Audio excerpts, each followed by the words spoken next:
안녕하세요. 마음을 다하고 뜻을 다하고 힘을 다하여 전심으로 하나님을 사랑하는 여러분 되시기를 축복합니다. 쉽고도 정확하게 알차고 재미있게 하나님의 말씀을 가슴 깊이 새기는 시간, 소문난 성경교실의 오택현 교수입니다.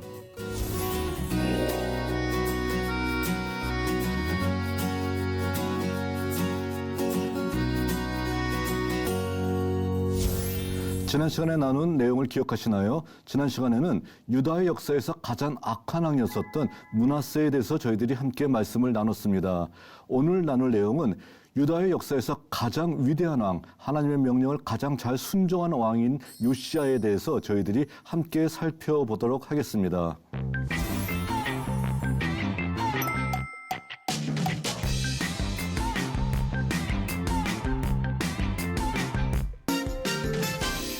자, 왕들을 평가하다 오늘은 유다의 역사에서 최고의 왕이라고 뭐 누구든지 얘기하는 자, 요시야 왕에 대해서 저희들이 함께 살펴보도록 하겠습니다.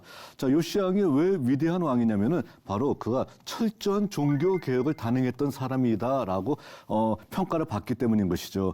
우리는 주로 종교 개혁하게 되면 마틴 루터, 뭐 요한 칼빈, 뭐 이런 사람들 주로 여러분들은 많이 생각하실 겁니다. 자, 그러니까 그거는 카톨릭에서부터 우리가 개신교가 나오는 그런 종교 개혁을 얘기하고 있는데, 종교 근원 자체를 개혁했었던 성경의 가장 위대한 인물이 누구냐라고 하게 되면은 뭐 저 같으면 주저없이 요시야 왕이다라고 얘기할 것 같아요. 그 정도로 요시야의 행정은 너무도 멋졌었다라고 얘기할 수 있습니다.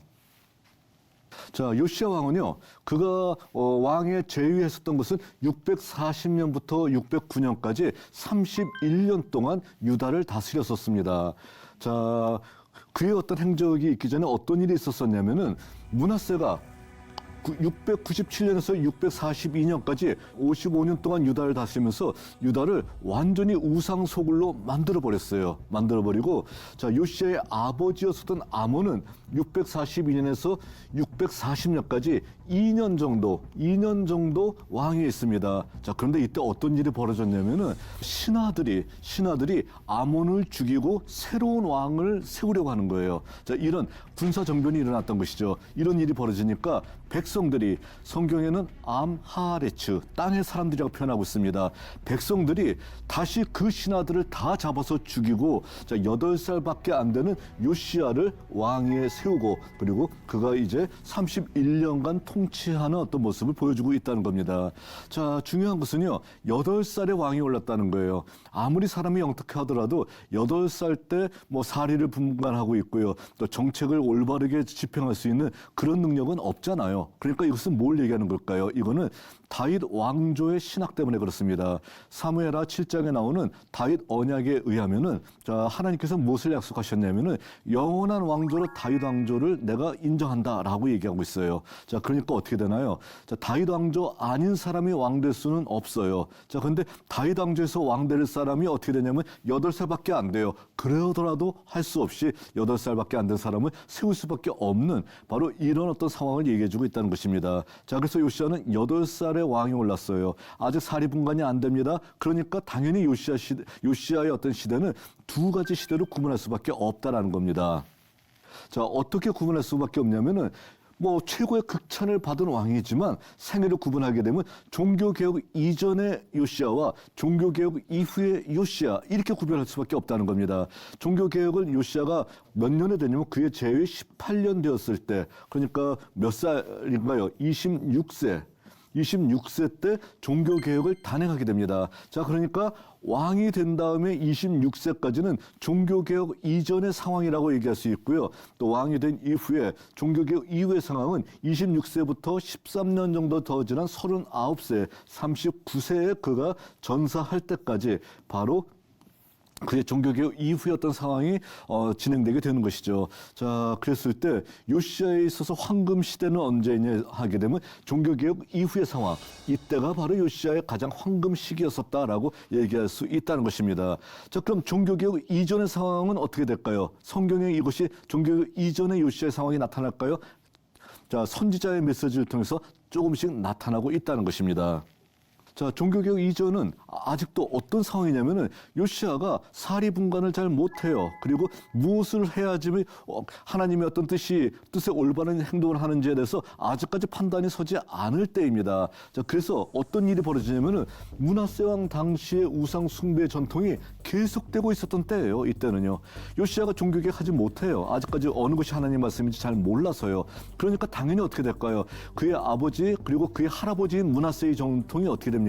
요시아 시절 종교개혁 이전까지 18년 동안 계속 흐를 수밖에 없었다는 겁니다. 그런데 종교개혁 이전에 활동했던 예언자들이 2명 있어요. 누가 있냐면은 스바냐 선지자 그리고 예레미야 선지자, 이 2명이 종교개혁 이전에 활동을 했었습니다.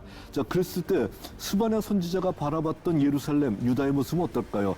우상 숭배가 난무하고 있어요. 그리고 한마디로 얘기해서 바알을 섬기고 있고 아세라를 섬기고 있고 또 말감을 가리켜서 절하고 있고요. 그리고 또 백성들은 찌꺼기처럼 가라앉아가지고서 하나님은 복도 내리지도 않고 화도 내리지 않는다라고 얘기하면서 아주 냉소적인 신앙을 가지고 있는 사람들이 넘쳐 흐르던 바로 잘못된 요시아 시절을 비난하고 있는 것이 스바냐 선지자의 모습이었었습니다. 또 예레미야도요. 요시아가 종교개혁을 단행하기 4년 전에 하나님의 말씀을 외치기 시작했다는 거예요. 그럼 어떻게 될까요? 예레미야 선지자는요, 그가 활동했던 4년, 종교개혁을 단행하기 이전에 요시아 시절에 대해서 비판하고 있습니다. 이건 잘못되었어 라는 거예요. 선지자들의 비판이 맞죠. 왜 비판이 맞냐면은 그 당시는 므낫세 시절의 전통이 흐르고 있었기 때문에 그렇다는 겁니다. 자, 이런 어떤 비판을 성경에서 봤는데, 자, 한마디로 시대착오적으로 성경을 해석하는 분들도 꽤 있어요. 어떻게 해석을 하고 있냐면은 요시아의 종교 개혁은 자, 겉으로 번지르했지 속으로는 골마 터진 종교 개혁이었다. 그래서 선지자들이 비난했다라는 거예요. 잘못된 것이죠. 왜 잘못됐나요? 요시아의 종교 개혁 이전에 요시아 시절을 비난했던 거예요. 이 선지자들은요. 그러니까 요시아는 한마디로 종교개혁을 단행한 다음에 하나님의 극찬을 받았던 사람이에요. 자, 그러니까 종교개혁 이전의 상황에서는 아직도 므낫세 왕 당시의 전통이 흐르고 있기 때문에 하나님의 칭찬도 못 받았고요. 선지자들의 칭찬도 받지 못했던 시대였었다는 겁니다. 그러나 종교개혁을 단행하면서 모든 것이 달라졌습니다. 자, 종교개혁 이후 622년에서 609년까지의 시절은 어떤 일이 벌어졌냐면 요시아가 이제 마음을 이제 다잡고요. 성전을 정화합니다. 성전을 청소했다라고 하는 것보다는 좋은 표현으로 정화했던 어떤 모습을 볼 수 있습니다. 성전을 정화하다가 성전에서 무엇을 발견했냐면 율법의 두루마리를 발견했습니다. 율법의 두루마리가 성전 어딘가에 처박혀 있어가지고선 그것을 사람들이 관심을 두지 않았던 거예요. 그것을 발견했던 겁니다. 자, 그래서 그것을 읽어요. 읽었는데 그 말씀이 대개 우리는 신명기의 말씀이라고 얘기하고 있어요. 신명기의 말씀을 읽었더니 자기들이 이전까지 아무렇지도 않게 행했던 모든 것들이 죄라는 것을 알게 되었습니다. 자, 그러니까 므낫세 시절부터 역사적으로 봤었을 때 우리가 이렇게 행했던 것이 죄인 줄 모르고 행동했었는데 그 두루마리의 말씀에 의해서 봤었더니 그것이 엄청난 죄였었다는 거예요. 자, 그러니까 어떻게 합니까? 옷을 찢고 종교개혁을 단행하기 시작했다는 것입니다. 자, 하여간 므낫세 시절부터 시작해서 대단한 것 같아요. 하나님의 말씀인 율법의 두루마리가 성전에서 어딘가 처박혀 있었던 상황이라는 거예요. 그러니까 어떤 상황이라는 것을 알 수 있나요? 하나님의 말씀에 별로 관심이 없었던 당시의 상황을 우리들에게 반증해주고 있는 모습이라는 겁니다. 자, 오늘도 마찬가지입니다. 교회 어딘가에 성경이 처박혀 있고요. 그리고 사람들은 자기 속에는 옳을 대로 행동한다라고 하게 되면 어떻게 되겠습니까? 그것이 과연 기독교라고 할 수 있을까요? 그런 사람들을 예수 믿는 사람이라고 할 수 있을까요? 이거는 잘못된 것이다라고 우리는 분명하게 얘기할 수 있다는 것입니다. 자, 어쨌든 율법의 두루마리를 발견합니다. 그리고 그것이 그 메시지를 딱 봤었을 때 자기의 행동이 잘못된 것을 깨달았습니다. 자, 멋진 왕들은 여기서 반드시 회개합니다. 회개하고 옷을 찢고 종교개혁을 단행하기 시작했던 겁니다. 종교개혁을 단행할 때, 자, 뭐부터 없애야 되겠나요? 강대국의 종교부터 없애야 되는 거예요. 자, 그랬을 때 바로 1월 성신의 제단을 혁파합니다. 자, 이 사진은 대형 박물관에 있는 나보니두스라고 하는 바벨론의 마지막 왕의 모습이에요. 여기도 뭐가 있나요? 일, 월, 성신이 있잖아요. 이렇게. 자, 일월 성신이 있는 모습들. 그러니까 강대국에서는 어디서든지 일월 성신, 천체를 숭배했었다는 것입니다. 자, 아시리아도 마찬가지고 바벨론도 마찬가지입니다. 자, 마찬가지. 바로 아시리아가 섬겼던 일월 성신의 제단을 회파해버립니다. 회파해버리고 아시리아와 관계 끊는다. 그리고 절대로 하나님 외에 다른 신 없어. 일월 성신도 가짜야. 라고 하면서 이것을 회파해버리는 역사를 보이게 됩니다.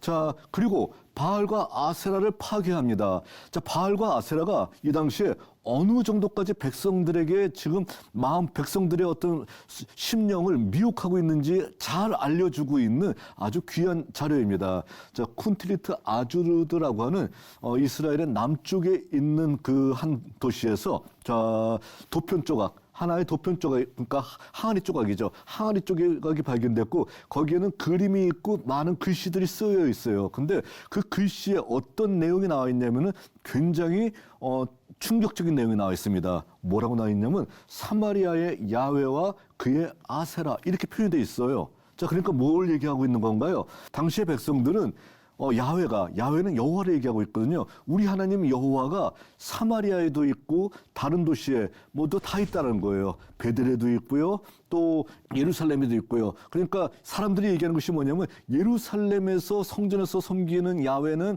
우리 야훼 아니야, 가짜야고 우리는 사마리아의 야훼가 진짜 야훼야라고 생각하고 있다라는 겁니다. 자, 그러니까 바로 이런 모습도 보이고 있고요. 그리고 또 뭘 얘기하고 있냐면은 혼합 종교가 돼도 이렇게 될 수가 있나요? 자, 이 모습이 여호와 하나님이에요. 야훼. 이거요. 요게 뭐예요? 요게 아세라예요. 요거는 여호와 하나님을 보필하는 다른 신이에요. 이렇게 돼 있습니다. 자, 그러니까 우리 하나님 여호와의 아내가 누구냐면 아세라라고 나와 있다는 거예요. 자, 이렇게 사람들은 알고 있다는 겁니다. 자, 그러니까 여호와는 오로지 한 분이시잖아요. 그런데 바알과 그의 아세라 하듯이요, 여호와 하나님의 어떤 부인이 있어요. 그가 누구냐면 아세라라는 거예요. 이런 식으로 혼합 종교가 이 당시에 횡행하고 있었다는 겁니다. 바알과 아세라를 내버려 두게 되면 어떻게 될까요? 완전히 이들의 종교는 유일신 종교가 아니라 혼합 종교에 물들어 버리게 된다라는 사실을 보여주고 있다는 겁니다. 우리 기독교 어때요? 우리 기독교도요, 기복주의와 아주 절묘하게 융합이 되어 있어가지고서요, 하나님을 섬기는 것인지 돈을 섬기는 것인지 모르는 종교가 되어버린 경우 많이 있잖아요. 그러니까 마찬가지로 혼합 종교입니다. 이런 것을 우리가 혁파해 놔야 된다는 것이죠. 그러니까 바로 요시야 같은 경우에는 바알과 아세라를 파괴하면서 야훼와 그의 아세라 이딴 소리 절대 해서는 안 된다라는 것을 얘기하고 있다는 겁니다. 하나님은 한 분밖에 안 계시는데 무슨 소리 하고 있는 거냐 하면서 철저한 종교개혁을 단행했다는 것입니다. 자, 그는 이런 우상들을 불태웁니다. 예루살렘에 있는 일월 성신의 제단, 그리고 바알과 아세라의 모든 제단들을 다 불태웁니다. 불태운 다음에 어디로 가냐면, 자, 여기가 국경이에요. 국경 바깥에 있는 베델로 가져갑니다. 베델은 어떤 곳이에요? 베델과 단의 금송아지 신전을 세워놨던 바로 그 장소 아니에요. 그곳으로 가져가서 베델의 모든 단들을 다 부숴버려요. 다 부숴버리고 거기서 예배 드렸었던 제사장들의 묘를 다 파묘해가지고서요, 완전히 다 뼈를 다 불태워버립니다. 불태워버리고 예루살렘에서 가져갔던 우상의 재를 거기에 섞어버리면서 바로 이 베델을 내가 이렇게 완전히 거름통으로 만들어버린다라면서 베델을 더럽힙니다. 그런데 우리가 이전 시간에 다뤘던 어떤 내용을 여러분들 기억하실 거예요. 하나님의 사람이 베델에 가서 말씀을 증거하다가 여로보암한테 증거하다가 어떻게 됐나요? 자, 그가 베델에 있는 다른 늙은 선지자의 꼬임에 빠져가서 음식을 먹다가 아무것도 먹지 말고 오던 길로 돌아오지도 말고 예루살렘에 돌아오는 하나님의 명령을 어겨서 사자한테 물려서 죽었던 어떤 그 선지자를 기억하실 거예요. 무명의 선지자. 그 무명의 선지자의 묘가 있어요. 무명의 선지자의 묘가 있었을 때 요시야가 그거는 건드리지 말아라 라고 얘기합니다. 그것은 건드리지 말고 나머지 모든 것들은 다 부셔버립니다. 부셔버리고 그 무명의 선지자가 훗날 요시야라는 왕이 태어나서 여기를 다 부셔버릴 것이다 라고 했던 그 예언이 마침내 성취하게 만들었다라는 겁니다. 자, 그러니까 하나님께서 요시야를 안중할 수가 없다는 거예요. 이렇게 멋진 일을 행하니까요. 그리고 계속해서 종교개혁을 합니다. 유다 산당이에요. 유다는 산당을 가장 중앙 성소를 어긋나게 하는 산당이 가장 커다란 문제인데 요시야 산당도 다 부숩니다. 자, 그리고 므낫세 어떻게 했다고 했나요? 이교도의 풍습 따랐잖아요. 아이를 불 가운데로 지나가게 하고 이런 역사를 했었는데 이교도의 풍습을 절대로 금지합니다. 자, 그리고 예루살렘 맞은편에 있는 성전 맞은편에 있는 멸망의 산에 솔로몬이 각 나라 이방 신들을 위해서 세웠던 신전들을 어떻게 합니까? 다 박살내버립니다. 파괴해버립니다. 자, 그리고 율법책에 근거해서 유월절을 철저하게 지킵니다. 자, 자기 나름대로 유월절을 지키는 것이 아니라 율법책에 근거해서 유월절을 철저히 지키는 이런 역사를 요시야가 행하게 되었다라는 겁니다. 그러면 어떻게 평가받을까요? 자, 신명기에서 최고의 극찬은 뭐냐면은, 자, 너는 마음을 다하고 성품을 다하고 힘을 다하여 너희 하나님 여호와를 사랑하라라는 거, 이것이 가장 최고의 하나님께서 우리들에게 원하시는 모습이에요. 그런데 요시야를 평가할 때 뭐라고 평가하냐면 마음을 다하고 뜻을 다하며 힘을 다하여 모세의 모든 율법을 따라 여호와께로 돌이킨 왕은 요시야 전에도 없었고 후에도 없었다. 그러니까 전무후무한 왕이었었다. 이와 같이 율법을 지킨 사람, 또 마음을 다하고 뜻을 다하고 힘을 다해서 율법을 지킨 사람은 요시야밖에 없어라고 하는, 정말로 이 사람도 전무후무하다고 하지만 전무후무한 평가를 받았던 사람이 요시야 왕이었었다는 것입니다. 그러니까 신명기 역사에서는 다윗 없어요. 히스기야 아니에요. 최고의 평가를 받았던 사람이 이와 같은 행동을 했던 요시야 왕이었었다는 겁니다. 자, 여러분들 어떠시나요? 요시야 왕이 이런 평가를 받을 때 여러분들 어때요? 부럽지 않나요? 여러분들 솔로몬의 부요함, 이것만 가지고 부러워하지 말고요. 이런 평가를 우리가 정말 부러워해야 된다는 겁니다. 저나 여러분들을 평가하실 때 하나님께서 너도 요시야와 같이 마음을 다하고 뜻을 다하고 힘을 다하여 하나님의 말씀을 준행했던 사람이었어 라고 만약에 저를 평가하신다면 정말 그 자리에서 꺼이꺼이 울면서 하나님 앞에 감사할 것 같아요. 자, 그러니까 이와 같이 살기 위해서 우리가 노력해야 된다라는 겁니다. 우리 예수 믿으면서 다른 것 먼저 생각하지 말고요. 이것을 제일 먼저 생각해야 된다는 것을 요시야를 통해서 보여주고 있습니다. 이 같은 전무후무한 평가를 받은 왕이 요시야 왕이었었다는 겁니다. 그런데 요시야 왕 당시에 국제 정세는 요시야 왕의 편이 아니었었다라는 것입니다.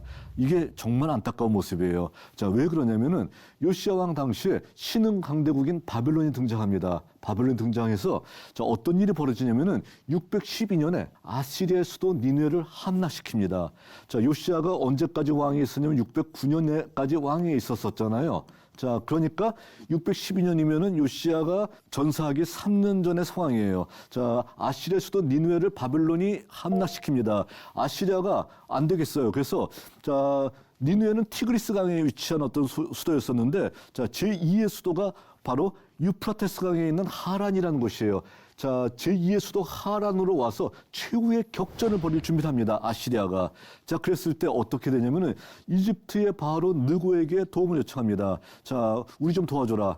우리 혼자로는 바벨론을 우리가 감당하기 어렵다. 근데 우리가 있는 것이 바벨론이 새롭게 득세하는 것보다는 훨씬 이집트 너희한테 유리하지 않겠니? 그러니까 우리 좀 도와줘. 얘기했었을 때 느고가 그 도움 요청을 받고 참전을 하게 됩니다. 그래서 바닷길을 통해서 군대를 보내서 자, 아시리아를 돕기 위해서 올라가고 있는 중입니다.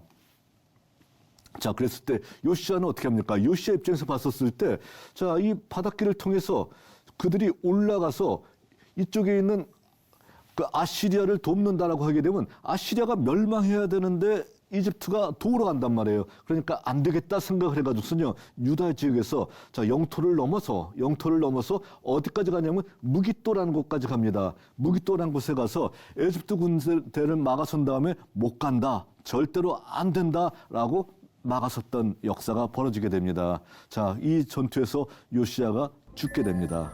자, 이집트와 유다가 전쟁을 벌이는 거, 이거는 있을 수 없는 얘기예요. 자, 그러니까 이 전쟁은 상대가 안 되는 전쟁일 수밖에 없다는 겁니다. 그 전투에서 요시야가 전사하게 됩니다. 자, 정말 성서의 역사에서 가장 슬픈 순간이 무엇이냐, 또 가장 돌이킬 수 있는 순간이 무엇이냐라고 하게 되면 바로 이 역사가 아닐까, 요시야가 여기서 안 죽었으면 하는 어떤 이 역사가 아닐까라고 우리가 생각할 정도로 정말 안타까운 순간이 여기서 나타나게 됩니다. 요시야 죽음은 모두를 당하게 만듭니다. 왜 당황할 수밖에 없냐면은 신명기 역사에서 요시야를 최고의 왕으로 평가했어요. 그런데 신명기 신학에 의하면은 하나님의 말씀에 순종한 사람은 땅에서 복을 받고요. 또 장수하는 거예요. 오래 살아야 돼요. 오랫동안 왕위에 있으면서 유다를 부강한 나라를 만들어야 되는 거예요. 그런데 요시야가 갑자기 죽게 된 거예요. 자, 그러니까 역사가도 굉장히 당황할 만한 사건이 벌어지게 된 겁니다. 이걸 어떻게 설명을 해야 되냐라는 거예요. 자, 그래서 어떻게 설명하게 되냐면은 이와 같이 설명합니다. 여호와께서 유다를 향하여 내리신 크게 타오르는 진노를 돌이키지 아니하셨다는 거예요. 왜 진노가 아직도 끊이지 않았었냐면은 므낫세가 여호와를 경노케 한 그 모든 경노 때문이다라는 겁니다. 그러니까 요시야가 죽은 이유가 뭐냐면은 므낫세, 그의 할아버지인 므낫세가 워낙 잘못하고 워낙 여호와의 화를 돋았기 때문에 여호와께서 그 진노로서 요시야가 죽을 수밖에 없었어라고 얘기를 하고 있다는 겁니다. 자, 뭔가 좀 약간 궁색한 변명입니다. 자, 우리 영화대사로 하게 된 비겁한 변명이다라고 얘기할 수밖에 없을 정도로 역사서의 입장에서 봤었을 때는 그 정도로 요시야는 죽어서는 안 될 사람이 죽었다는 겁니다. 안타깝게 평가를 내리고 있다라는 겁니다. 그런데요, 바로 이 요시야의 죽음에 대해서 역대기 역사는 전혀 다른 평가를 내리고 있다는 겁니다. 역대기 역사는 뭐라고 평가하고 있냐면요. 자, 느고가 요시야에게 사신을 보냈대요. 자, 아까 느고가 무기토에서 맡고 있는 요시야에게 사신을 보내서 뭐라고 얘기하냐면은, 유다 왕이여, 내가 그대와 무슨 관계가 있느냐? 내가 오늘 그대를 치려는 것이 아니요 나와 더불어 싸우는 족속을 치려는 것이라. 하나님이 나에게 명령하사 속히 하라 하셨은즉 하나님이 나와 함께 계시니 그대는 하나님을 거스르지 말라, 그대를 멸할까 하노라 얘기하고 있다는 겁니다. 하나님이 명령하신 것을 내가 수행하고 있다. 그러니까 내가 나를 막는 것은 하나님을 거스르는 행동이야 라고 평가하고 있다는 겁니다. 자, 그러니까 요시야가 이 상황 속에서 못 간다 하면서 끝까지 느고를 막았다라게 되면 하나님의 뜻을 거스르는 행동이다라고 느고가 얘기하고 있다는 겁니다. 자, 이거는 느고의 말이에요. 그러니까 느고의 말이 진짜 하나님인지 모르는 거예요. 이 하나님이 바로 우리 하나님 여호와인지 아니면 그들의 신인지 모른다라고 생각할 수도 있다는 겁니다. 그런데 역사가는 그 다음에 쐐기를 박습니다. 요시야의 평가에 대해서 정말 빼도 박도 못하는 쐐기를 박는 말씀을 전하고 있습니다. 뭐라고 얘기하냐면은 요시야가 몸을 돌이켜 떠나기를 싫어하고 오히려 변장하고 나와 그와 싸우고자 하여 하나님의 입에서 나온 느고의 말을 듣지 아니하고 무기토 골짜기에 이르러 싸울 때에 전사했다라고 나와 있습니다. 자, 그러니까 어떤 내용이에요? 이 내용은요, 요시야가 죽었던 가장 커다란 이유는 역사가의 평가는 정확하게 하나님의 입에서 나온 느고의 말을 듣지 않았기 때문이다라는 거예요. 하나님이 명령하셨다는 거예요. 하나님께서 이 전투는 싸우지 않아야 될 전투다라고 얘기하는데 요시야가 아니 나는 싸워야 되겠어요 하면서 자기가 몸을 돌이켜서 변장하고서라도 싸웠기 때문에 하나님의 심판이 그에게 임했다라고 평가하고 있다는 겁니다. 자, 어떻게 되나요? 신명기 역사의 최고의 왕이었었던 요시야가 역대기 역사에서는 하나님의 명령을 거스르고 자기의 전쟁을 하다가 전사했던 왕으로 표시하고 있다라는 것입니다. 자, 그러니까 여기에 대해서 극단적으로 다른 평가가 성경에서 나타나고 있는 것을 우리가 볼 수 있다는 겁니다. 무엇이 맞을까요? 신명기 역사가 맞을까요? 역대기 역사가 맞을까요? 자, 이것을 우리가 얘기할 필요가 없다는 거예요. 다윗을 얘기할 때도 어떻게 합니까? 자, 다윗이 우리아의 밧세바를 취한 죄에 대해서 신명기 역사에서는 무척 야단을 치고 있지만 역대기 역사에서는 빠져 있습니다. 왜 빠졌을까요? 자기가 가장 중요한 왕이었었던 다윗 왕에 대한 어떤 그 부정적인 평가를 하지 않고 있다라는 겁니다. 우리가 전에 얘기했었죠. 자, 그러니까 이와 같이 나타나 있다는 겁니다. 그러니까 서로 다른 역사서를 볼 필요가 있다라는 것을 우리들에게 알려주고 있는 메시지이기도 합니다. 결론적으로 봤었을 때 어떻습니까? 신명기 역사에서 요시야는 철저한 종교개혁을 단행한 최고의 왕이었었습니다. 자, 마지막에 무기토 전투에서 전사, 여기에 대해서는 신명기 역사가 평가하지 않습니다. 난 최고의 왕을 요시야로 보고 있어. 그리고 요시야는 최고의 왕이기 때문에 무기토에서의 전투는 나는 크게 다룰 필요 없어. 그거는 므낫세의 잘못 때문에 그렇게 된 거야. 뭐 최고의 왕은 요시야가 분명해라고 얘기합니다. 그런데 역대기 역사에서는 어떻게 얘기합니까? 종교 개혁의 공은 분명히 있습니다. 그러나 하나님을 의지하지 않고 신명기 역사에서도 그랬었듯이 모든 역사에서 끝까지 강조하는 것이 뭐냐면은 자기의 전투를 행하면 안 된다라는 거예요. 모든 전투는 누가 행하는 겁니까? 하나님이 행하는 것인데 하나님께서 하지 말라라고 하는 그 전투를 변장을 할 것이라도 행하려고 했다가 자 바로 거기서 전사했던 왕이 바로 요시야 왕이다라는 바로 이러한 평가를 내리고 있는 것이 바로 역대기 역사의 평가인 것입니다. 자, 그러니까 다시 한번 얘기하지만 신명기 역사에서는 금메달이 당연히 최고의 왕은 요시야예요. 그럼 역대기 역사에서는 한 몇 위 정도 될까요? 이 정도 되게 되면은 3등 안에는 분명히 못 듭니다. 3등 안에는 못 드는 자 그런 왕으로서 내려갔다라는 겁니다. 그 이유가 뭘까요? 바로 역사가가 바라보는 관점이 서로 다르기 때문에 그렇다는 겁니다. 그러니까 내가 성경을 바라볼 때도 우리가 성경을 바라볼 때도 어떻게 되는 거예요? 바로 역사가의 관점을 정확하게 보고 성경을 바라본다라게 되면 왕들에 대해서도 서로 다른 이런 평가가 나왔다라는 것을 우리가 확인할 수 있다라는 겁니다. 자, 신명기 역사의 최고의 왕이었던 요시야, 그는 자기의 전쟁을 수행하려다가 역대기 역사에서는 바로 하나님의 명령도 듣지 않았던 왕으로 묘사가 되고 있는 이 모습을 우리가 분명히 살펴봐야 될 것입니다. 오늘은 여기까지 살펴보도록 하겠습니다.